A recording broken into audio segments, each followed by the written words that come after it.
Have you ever felt a breath on the back of your neck when you know you're alone? Or heard a familiar voice call your name from an empty room? We tell ourselves it's just the wind, a trick of the light, our minds playing games. But what if it's not? What if, for a fleeting moment, the veil between our world and somewhere else wears thin? The stories you're about to hear are from people who stood in that thin place. They didn't go looking for it, but it found them. And what they experienced will make you rethink every shadow, every whisper, every late-night phone call. Turn down the lights and listen closely. You might just recognize a fear you've always had, but never dared to name. My mom's side of the family lived in a town about 6 hours away, a place where the trees are old and the secrets are older. We didn't visit often, but when we did, strange things were just part of the package. My aunt's house this time was a sprawling old farmhouse, miles from anything that could be called a town. I was maybe 10 when my grandmother passed away. We drove down for the funeral, staying at my aunt's place. The first night was thick with grief and the heavy silence of the countryside. My older cousins and my brother, trying to distract themselves, were in the kitchen late, the smell of popcorn filling the air. My parents and I were in the guest room at the very end of a long, dark hallway. I was watching the static on an old television when my brother called me into the kitchen. He held up a freshly buttered ear of corn. "Want one?" he asked. I shook my head. "Go ask Mom if she wants one," he said, nudging me back toward the hallway. I walked the long way back to the bedroom. Mom and Dad were already half asleep in the bed. I whispered the question, and Mom mumbled a "no, honey." I turned and walked back down that dark hallway. When I got to the kitchen door, I told my brother, "She doesn't want any." But he wasn't looking at the corn. He was staring at me, his eyes wide and dark, his face pale in the kitchen light. He just nodded slowly and said, "Okay." I thought. It was weird, but I was a kid, so I went back to the room and forgot about it. The next morning, my brother and I had to drive into the nearest town for supplies. As soon as we were in the car, he turned to me. "Last night," he started, his voice shaky, "when you went to ask Mom about the corn, I saw someone follow you." I frowned. "What are you talking about? Mom and Dad were in bed." He shook his head, his knuckles white on the steering wheel. "It wasn't Mom. When you walked down the hall, a woman was standing right behind you. She had long dark hair and was wearing a white dress. She followed you right into the bedroom. I thought it was Aunt Carol at first, but then she just vanished, right before you came back out." The blood drained from my face. I remembered how he had stared at me with that look of pure terror. We didn't stay at the aunt's house for the rest of the trip.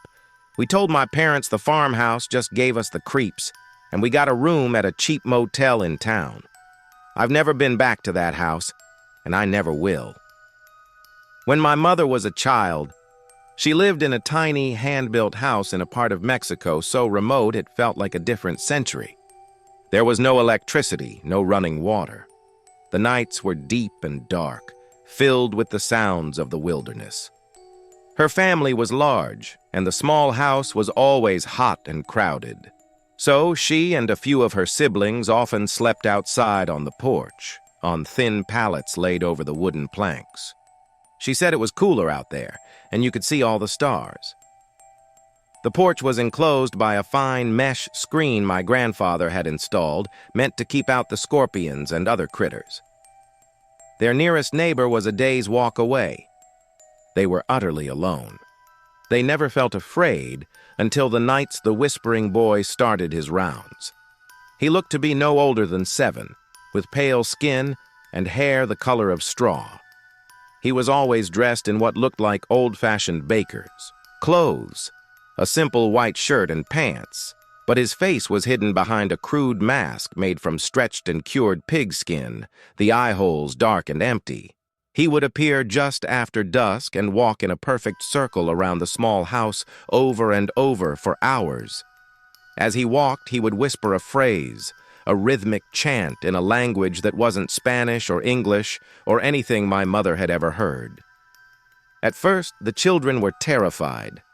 They'd huddled together under their thin blankets, listening to the soft scrape of his shoes on the dirt and the endless, eerie whisper. But after a few weeks, their fear turned to a strange sort of comfort. It was as if he were a guardian, his endless patrol protecting them from something worse that lurked in the deep darkness beyond.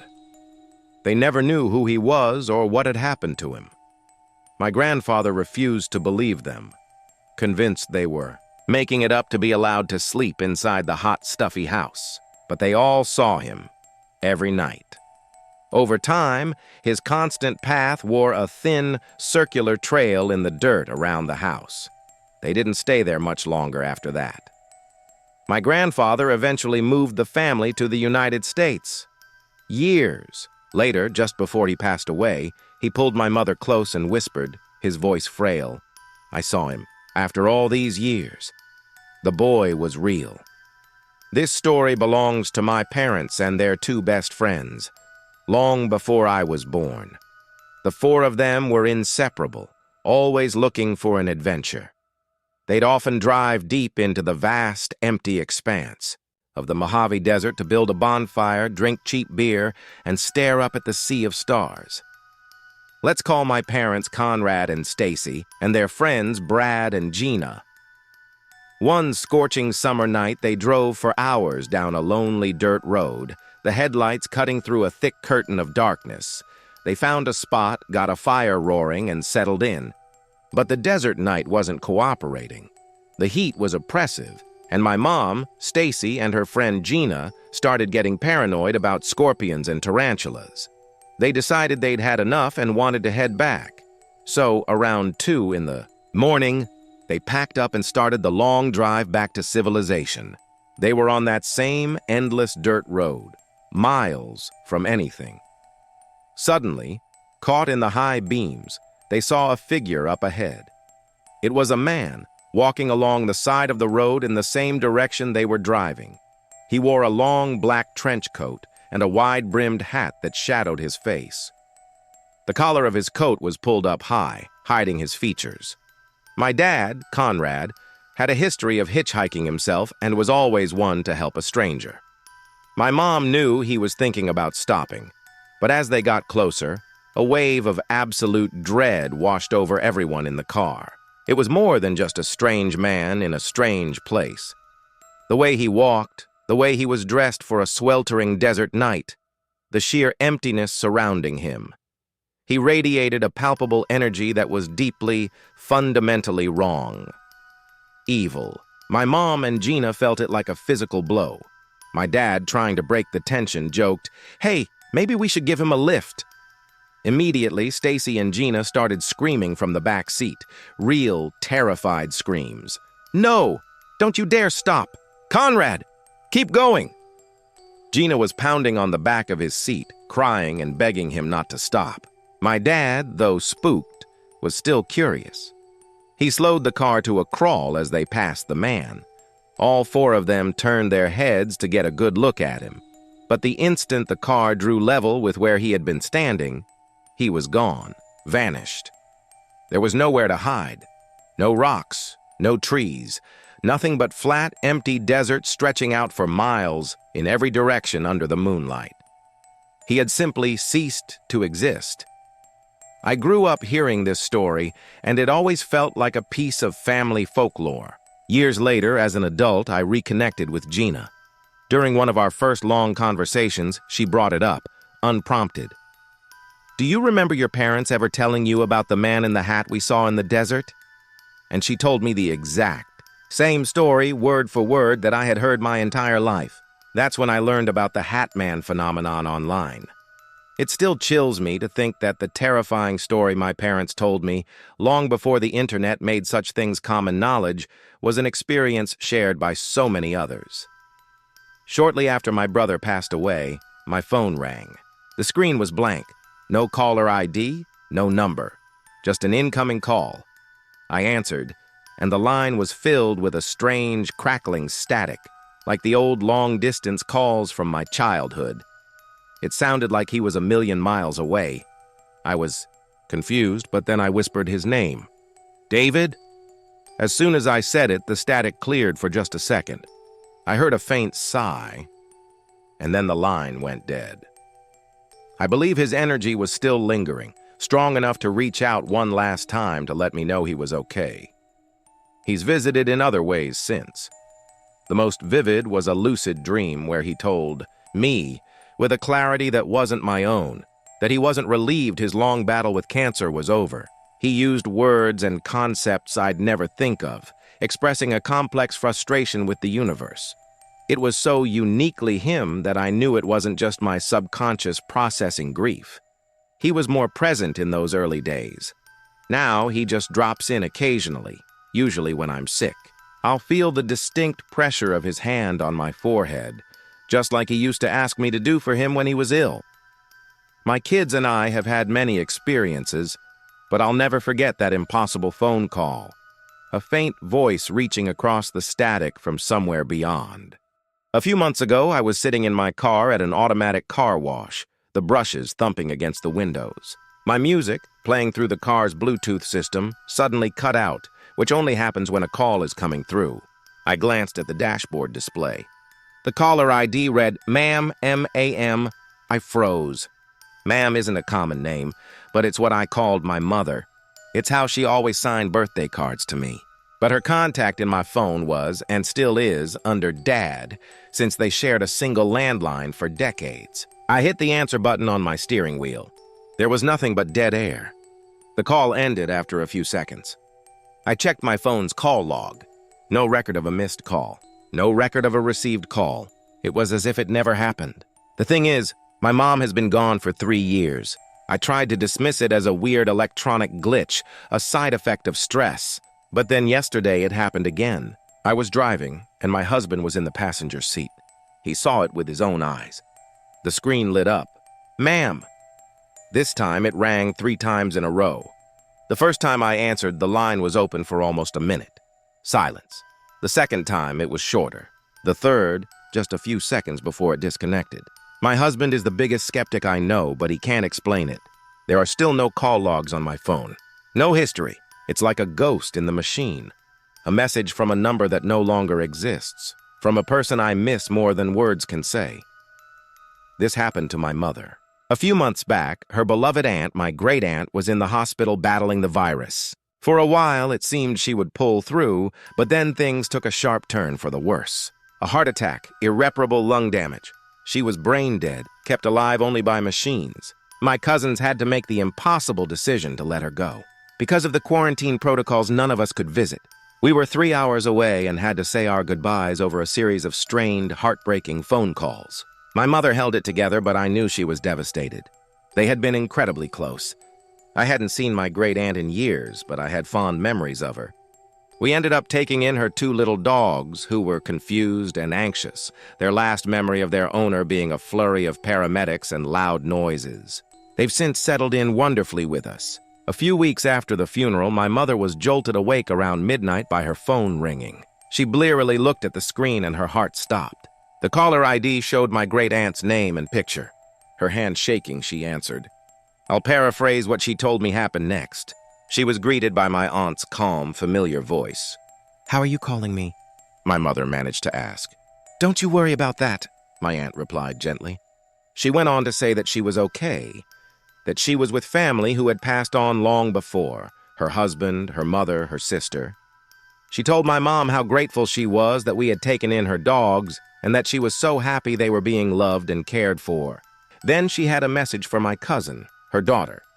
She wanted her to know that she felt no pain when she passed, that it was peaceful, and that she was in a better place now. My mother promised she would pass the message along. My aunt thanked her, said, "I love you," and the call ended. My mother isn't easily spooked by the paranormal. She said she felt an overwhelming sense of peace and gratitude. The next morning, she called my cousin and relayed the message. My cousin burst into tears, not of sadness, but of relief. Now I know this could have been a vivid dream brought on by grief, but my mother swears she was wide awake. She got up and paced around the house during the call. My sister, who was awake in the next room, confirmed she heard our mom up and about, having a quiet conversation with someone. My mom has no history of sleepwalking or hallucinations. I believe it was my aunt, reaching across the divide one last time to bring comfort to the people she loved. It was just a few weeks after my dad died. I had just bought a new couch and had fallen asleep on it watching late-night TV. The shrill ring of the landline phone woke me from a deep sleep. I stumbled through the dark living room, picked up the receiver, and mumbled, "Hello?" The voice on the other end was cheerful, energetic, and unmistakably my father's. "Hello, my dear," he chirped. I was so stunned, all I could say was, "Dad, you're dead." He laughed, a sound I thought I'd never hear again. "Oh no, dear," he said. "I'm just here, swimming with the dolphins." The phrase struck me as incredibly odd, but before I could respond, the line went dead. The next day, I got a call from friends who were vacationing in Mexico. I had given them a small portion of my dad's ashes, telling them to scatter them somewhere beautiful, somewhere he would have loved. As my friend was telling me about her trip, I interrupted her and told her about the strange, dreamlike phone call from my dad. She went completely silent on the other end of the line. After a long pause, she said, "You are not going to believe this." The day before, they had chartered a boat. They asked the captain to stop in a beautiful, secluded bay so they could release my dad's ashes into the ocean. She said not 1 minute after the ashes touched the water, a pod of dolphins appeared. They started leaping and playing in the water right where the ashes had been scattered. They stayed for nearly an hour, putting on a show. My dad, quite literally, was swimming with the dolphins. About 20 years ago, my best friend Mike and his wife Mary were caring for her elderly father, Felix. He lived with them, and they did everything for him. He was incontinent and frail, and they cared for him with a kindness and patience that was truly humbling. One morning, Mike went to wake Felix and found that he had passed away peacefully in his sleep. I worked in pre-need cemetery sales at the time, so I helped them make all the arrangements. I waived my commission. It just felt wrong to profit from their grief. About a week later, we held the service. It was a beautiful send-off. Afterward, we all went back to their house to decompress. Mary noticed the light blinking on their old landline answering machine. This was back when you had a physical machine with a little cassette tape inside. She pressed play. The machine's automated voice announced the time of the message, 11:00 a.m., sharp. The exact moment we had been standing at the graveside, lowering Felix into the earth. We all leaned in, expecting a message of condolence from someone who couldn't make the service. The recording started with a background hum, the unmistakable sound of a large group of people talking, like being in a crowded hall. We couldn't make out any distinct words, just a murmur of many voices. Then a single voice cut through the noise, clear and unmistakable. It was Felix. Every jaw in the room dropped. A cold, heavy presence filled the space. The voice on the tape said just 5 words. "Please do not follow me." Then the recording ended with a click. We sat there in stunned silence. A recently deceased man had called his own family during his funeral from what sounded like a crowded afterlife with a cryptic warning. We debated what it could mean for hours. Don't follow him into death? That was impossible. Don't follow his life choices? He had made some poor ones. His daughter, Mary, believed until the day she died that her father had made contact one last time, warning her not to follow his path, a path that he believed had led him to hell. I don't know what he meant. But I am 100% certain that the voice on that machine was Felix, calling from the other side. I was going through what I thought was an amicable divorce. It had been 4 years since my dad passed, and honestly, I was feeling optimistic for the first time in a long time. One morning I woke up, grabbed my cell phone off the nightstand, and started walking toward the kitchen. As my thumb was about to swipe the screen open, a call came through. The screen didn't show a name or a number. It just said, "Incoming call." I was already in the motion of swiping, so the call answered. I put the phone to my ear and said, "Hello?" The reply was my dad's voice, clear as day, though it sounded distant. "Hey, girl." I froze, my heart pounding in my chest. "Daddy?" I whispered. "Yes," he said. "I don't have a lot of time, but I wanted to make sure you're okay." A weird calmness washed over me. "I'm fine," I said. "Are you okay?" He said he was. "Then I have to go now. I'll call again. I love you," I replied. "Okay, Daddy, I love you too. I'll talk to you later." He said, "Bye," and the line went silent. I pulled the phone away from my ear. It was back on the home screen. When I checked the call log, the call wasn't there. It had never happened. I couldn't stop thinking about it. A week later, my soon-to-be ex-husband came into my house in a rage, kicking things and screaming at me. I tried to lock myself in my bedroom, but he shoved the door open, injuring my hand. I grabbed my phone and called the police, and he fled. He never came back, but I was terrified. The next day, I told my mom about the phone call from Dad and what my ex had done. Her face went pale. She told me that my dad had never trusted my ex. He had always believed my ex had intentionally hurt me in an accident years prior, something I had never considered. My dad had never said a word to me about it while he was alive.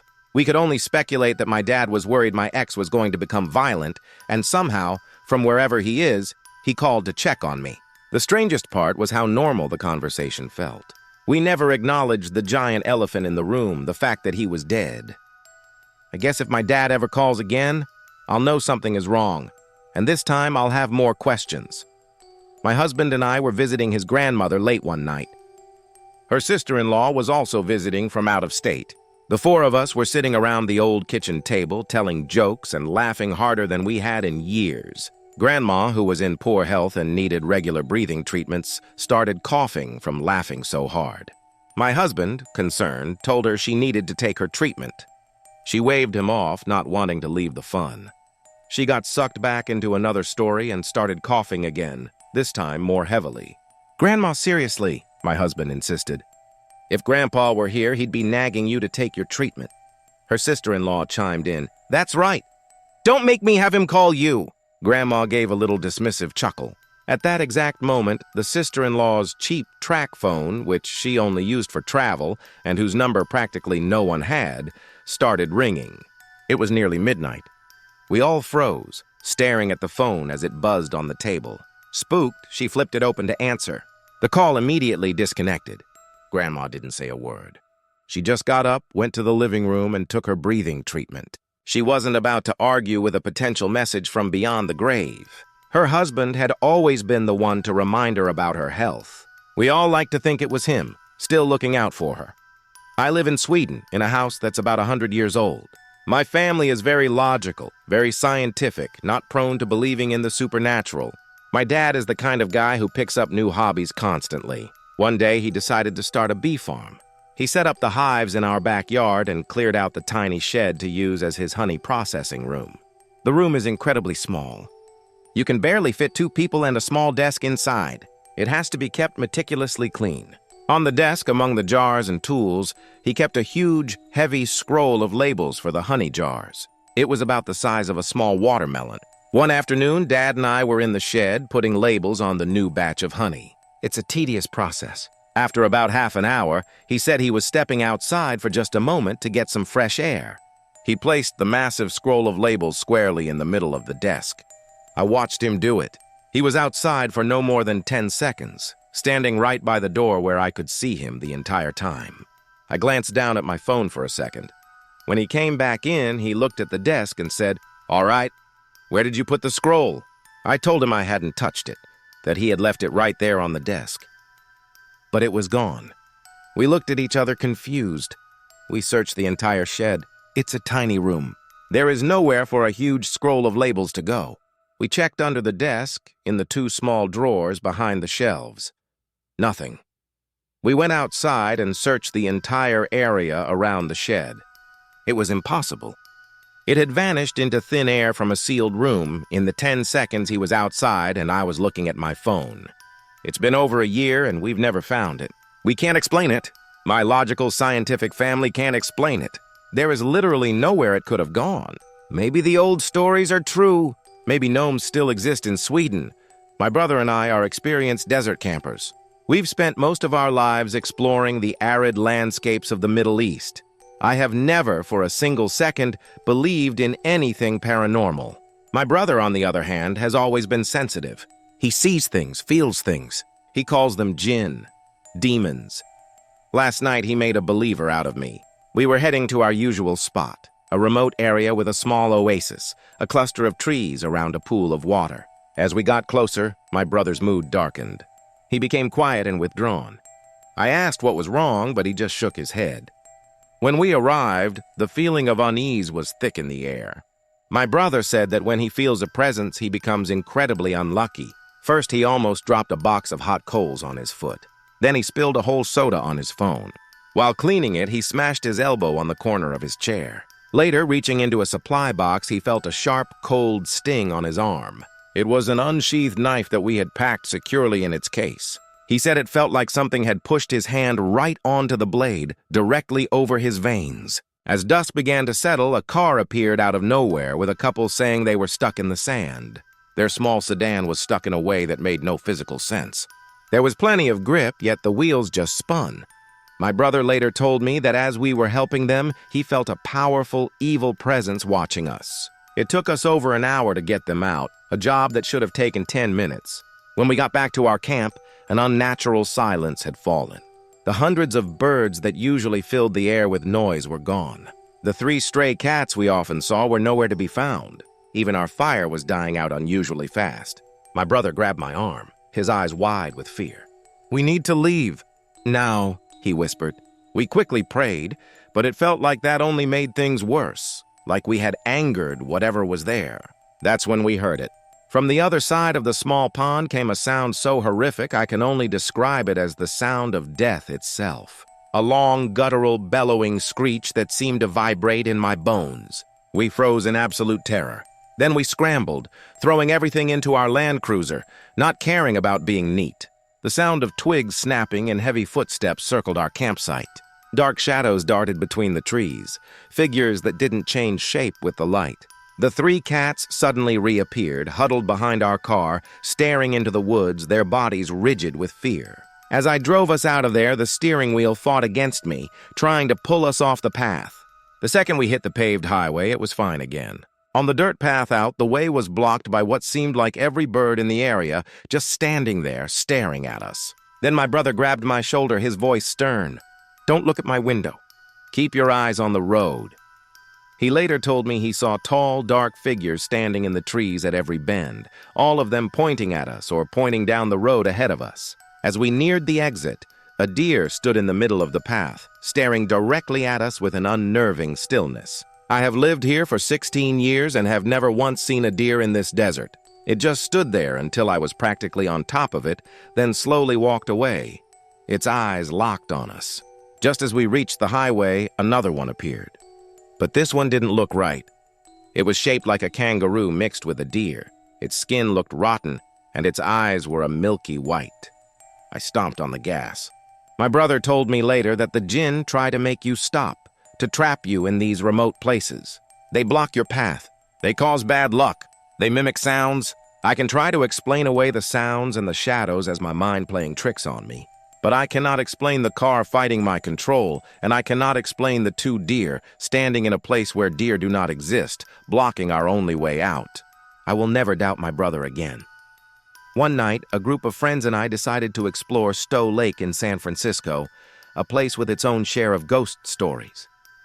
It was close to midnight as we walked down a dark trail, the city lights a distant glow. I started to power walk ahead of the group, planning to jump out and scare them from behind a huge tree up the path. As I rounded the tree, I saw it. A small figure, no more than 3 feet tall, waddled quickly away from me. It wore a dark blue pointy hat and a red coat. Its movements were frantic and clumsy. This little creature ran, panting toward a hole in the base of the massive tree, a hole that looked unnervingly like a tiny doorway. It scrambled inside and disappeared. I didn't stick around to investigate. I played it cool, turned around, and walked back to my friends as if nothing had happened.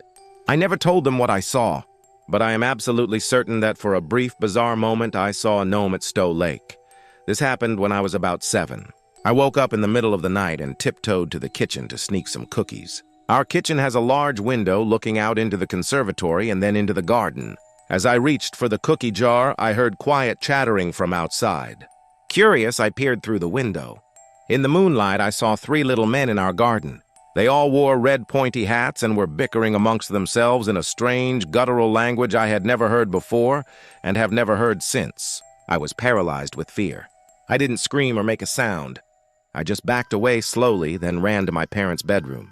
My dad, half asleep and annoyed, was reluctant to believe me, but he saw the genuine terror on my face and agreed to come investigate. He grabbed a heavy flashlight. They must have heard us coming.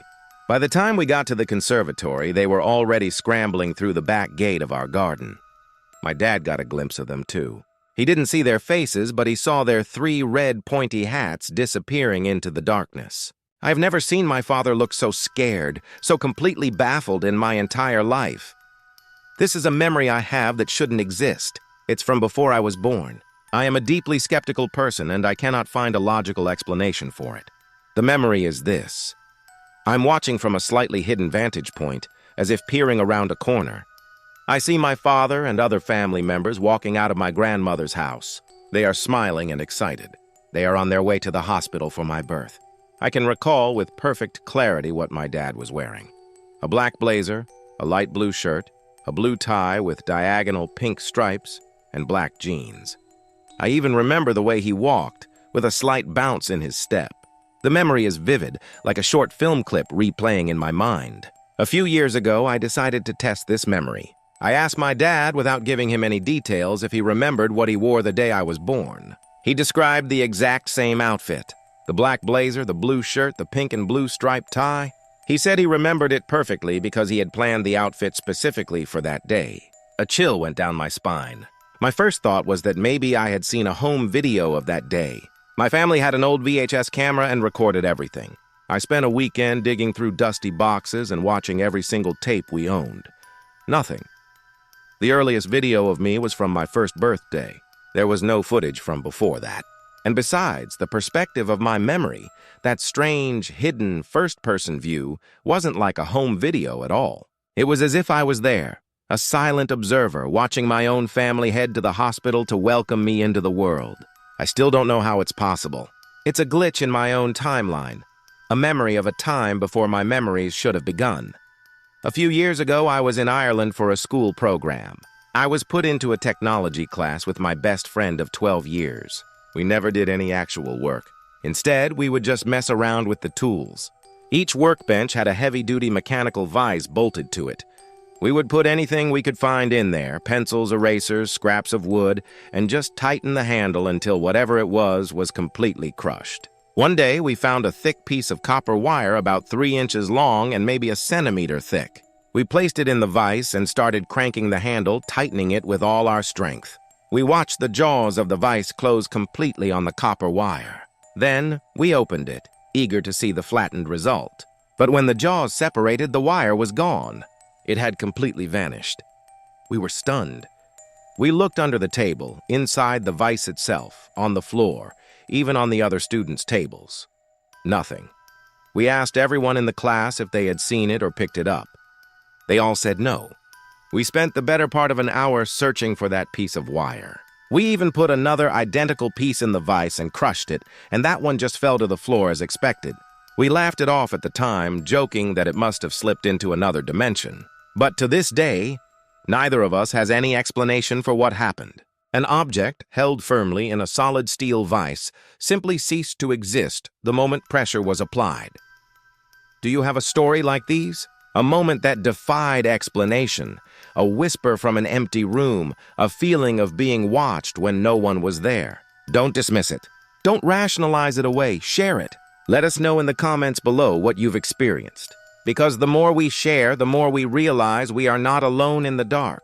If these stories sent a chill down your spine, make sure to hit that like button, subscribe to the channel, and turn on notifications. You won't want to miss the horrors that are still waiting to be told. Stay safe, and whatever you do, don't ignore that feeling that you're not alone. You probably aren't.